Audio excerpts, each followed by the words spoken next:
British blues had a boom in the mid to late 60s, which became known as the British blues explosion. Bands like John Mayall's Bluesbreakers, the Rolling Stones, Cream, Chicken Shack, 10 Years After, the Keith Hartley Band, Fleetwood Mac, Free, all these bands were at the forefront of this movement. But where did they get their influences from? So I'm going to talk about that in this video. Where she went, I don't know. I mean to follow everywhere. Let's go right back to 1930s Britain. Now, there were lots of American GIs stationed in Britain at the time because of the war, and in particular the African American GIs brought over American blues music. And merchant seamen at the time also brought over American blues. British jazz musicians at that time also knew about American blues through artists such as Ma Rainey, Bessie Smith, and the boogie-woogie style of Jelly Roll Morton and Fats Waller.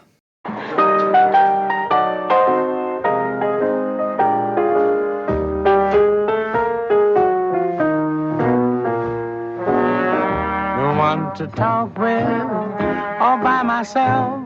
Then from the mid-50s onwards, British record labels like EMI and HMV started importing and distributing American blues records, and then the Skiffle Craze hit the UK. Don't get chewy, don't lose its flavour on the red post of the night. If your mother says don't chewy, do you swallow in his fight?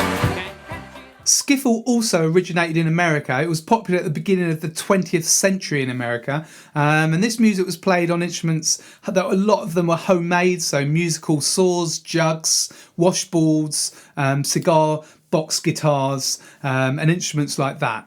Skiffle was a combination of bluegrass, blues, folk, country and jazz, so this style was imported to Britain from America. Lonnie Donegan was the main skiffle artist in Britain at that time, but there were many other skiffle bands in the UK. Then the British rock and roll scene started to take off, where artists like Tommy Steele, Marty Wilde, Van Morrison, Alexis Corner, Mick Jagger, Ronnie Wood, Roger Daltrey, Jimmy Page, just to name a few, were all involved with the skiffle craze. The Beatles were born out of a skiffle group, the Quarrymen, and the Bee Gees emerged from the skiffle group, the Rattlesnakes. The scene was now ripe for the British blues revival.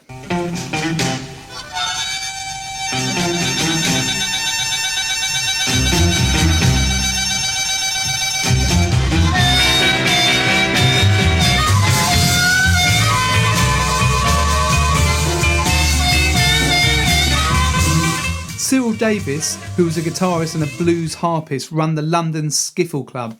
He then set up the London Blues and Barrel House Club at the Roundhouse pub in Soho, London, along with guitarist Alexis Corner. Up to now, blues in Britain was mainly of the country and Delta blues styles, a lot of the time with just solo guitar and vocals. But when artists like Muddy Waters started visiting the club with their electrified blues, Britain was then hooked.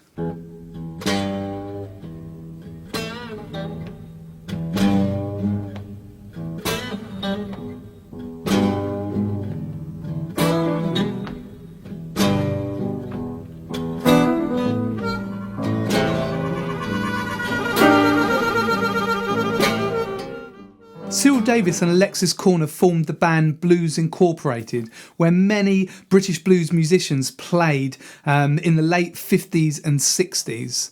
So Jack Bruce and Ginger Baker, who would later go on to form Cream, were in the band, and they were beside Graham Bond and Long John Baldry. Rolling Stones' Keith Richards, Mick Jagger, Charlie Watson, Brian Jones also all sat in with the band at various points. Blues Incorporated then led on to the formation of John Mayall's Bluesbreakers, where musicians used to come and go all the time, like Eric Clapton and Mick Taylor. Then we had Peter Green, John McVie and Mick Fleetwood, who would later form Fleetwood Mac. Andy Fraser was in the band for a bit. He would later form the band Free, and many other artists who would become very influential on the British blues scene.